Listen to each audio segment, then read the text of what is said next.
we pick up on the timeless adventure. You meet Lucy Preston, and she's a teacher, a historian, living in her mother's shadow, who is a very, very famous historian named Carol Preston. She's got a sister named Amy, but her mother's very sick with cancer. And then all of a sudden there's a knock at the door, and Homeland Security shows up and says, Lucy Preston, come with us. And all of a sudden she's whisked away to Connor Mason Industries, where she finds out that time travel is real. And she's introduced to a military fella named Wyatt Logan, and they immediately don't like each other. And they learn together that they have been commissioned to go on this adventure because this terrorist named Garcia Flynn has stolen the time machine and is going to wreak havoc on history, and they need this military guy and this historian to go along with the scientist who knows how to pilot the lifeboat, Rufus. And the three of them, who have never time traveled and really don't know what they're doing, but are whisked into this adventure, and we go back to figure out why the Hindenburg has not crashed. And that really is where we leap into the story. And what you find out through Timeless is every week we go and follow this evil organization named Rittenhouse to see why they are trying to change time or not change time or preserve history or change history. And we think that Flynn is our bad guy through season 1 because he keeps saying Rittenhouse, he's after Rittenhouse, so we're after him, so we're all after Rittenhouse. And then by the end of season 1, we find out that Flynn is we actually have the same bad guy that we're all fighting together. And then we pick up on season 2. And season 2 is really where we get to the nitty-gritty of trying to stop Rittenhouse from bending all of history to their will. They have this, mindset of their perfect present, and so they're going back in time to try and change all these events to preserve what they think is this pretty whitewashed, very, their idea of this utopian, which is basically keeping anyone who is different away.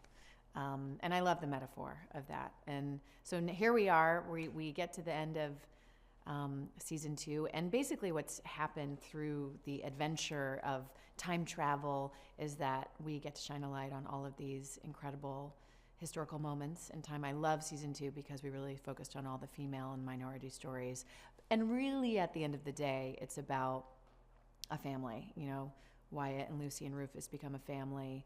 There's Gia, who is kind of the stay-at-home techie, and she progresses up and becomes a time traveler as well. We have Connor, we have Agent Christopher, who are kind of the mom and dad of the group, and they're back at home kind of preserving the missions. Mason gets to go on an adventure. So really by the time where we get to season 2, we're so invested in the characters, and their relationships are the ones that are ultimately at stake. And what you learn about Lucy is that her mother is actually like the head of the Rittenhouse organization, who is also working for her grandfather, who they had to go back. And so it's all in Lucy's blood. I mean, it is a very kind of tricky, Rubik's Cube of relationship, really starting with Lucy's family. And she's the one that's going to have to stop her family business. So that's kind of where there's so many ins and outs, but it's a time travel whodunit of the week, and then ultimately a family drama. But is it the finale? I mean, let's get real here. We've been canceled twice and brought back from the dead twice.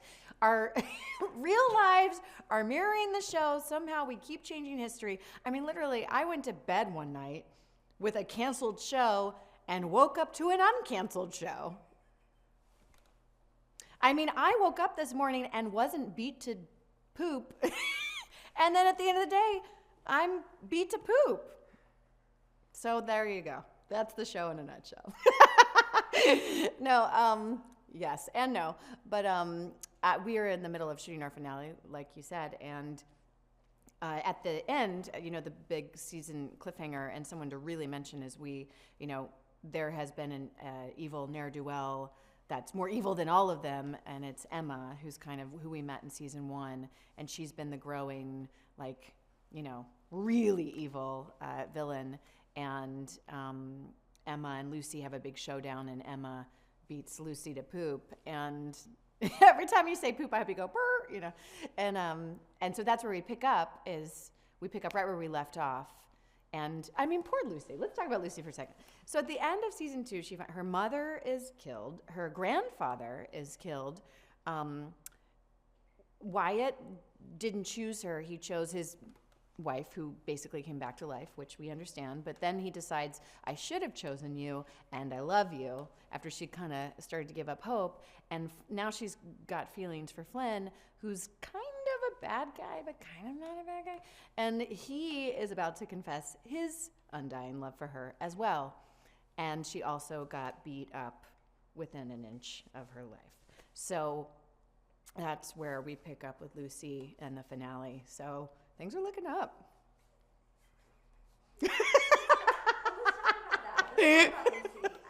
It can only go up from here, guys. So yes, we're in the middle of shooting the finale, and so these are the leftover wounds from the the Lucy versus Emma greatest showdown. Well, it's so interesting because Malcolm rapped last night, and I just burst into tears. Like I mean, so much of our characters have mirrored our experience because we didn't know each other at all when we got cast, and here we are. We're sent to another town, another country, to shoot the pilot. Then the pilot gets picked up, and then here we are, kind of thrust in the adventure together. And I would say that Matt and Malcolm and I have been the perfect compadres for each other. I mean, they're brothers to me, and we delight in each other's uniqueness. I mean, we could not be more different from each other, and somehow it all works, and we have tremendous respect for each other's craft and also for each other's sensibilities, because our sensibilities are all different, but somehow together they create like this kind of perfect trifecta. And it's been really great because one of my favorite movies is The Three Amigos. So it's like I feel like I've gotten to kind of have my own Three Amigos adventure through shooting the show. And we have so many inside jokes that nobody will be interested in knowing about. But you will find when you come to set, it is just, usually it's us just laughing ourselves silly and then action and, being very serious about time travel. So I'm just very grateful that it was them. And there's too many to count, but I would say the moment that sticks out is we didn't know each other. We were shooting our first scene together. We're in Vancouver. We're at an airfield. There's all these gorgeous, historical, just perfect planes. These aircrafts, they built part of the Hindenburg out there, and we're shooting our first scene together, and all of a sudden it was like we had to go. Oh, it was the first time that we did our bit around where we made up names of people in the present and went undercover as people in the present. And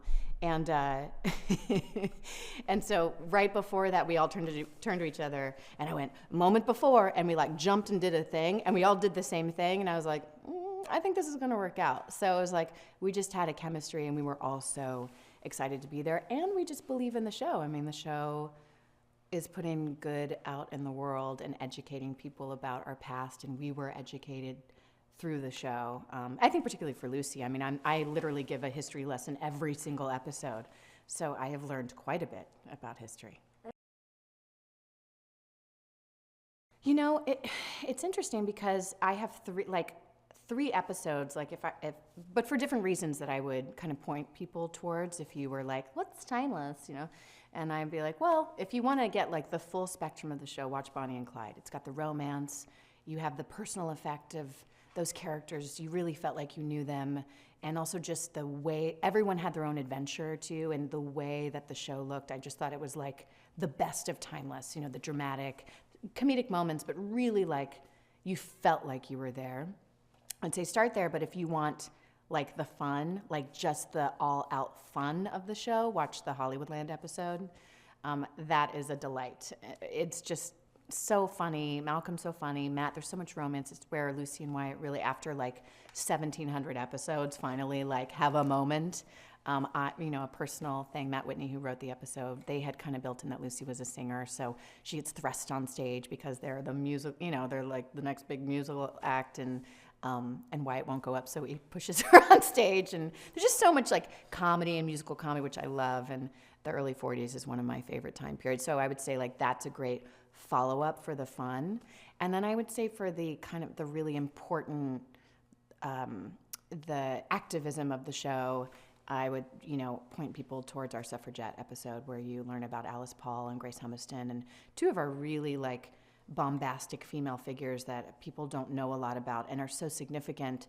Now, we just went through a big vote, and 2020 is going to be our centennial of women being able to vote, and that's really the birthplace of that story. And it was just so impactful.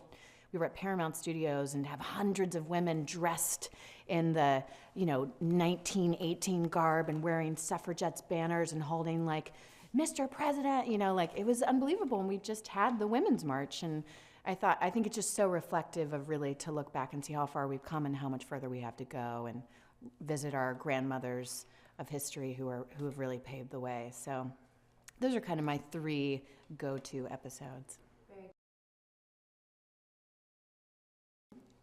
Our fans, I guess I've been acting for a very long time, and I say this over and over again, is I keep particularly with Timeless, having this experience where I'm like, I've never seen this before, I've never felt this before, and I'm so curious about what it is, about why this show really just hooks into people's hearts. And I think there's an educational tool, but at the end of the day, nobody cares about anything if they don't care about the characters. So I think people really project themselves on to Lucy, Wyatt, and Rufus, and our other kind of supporting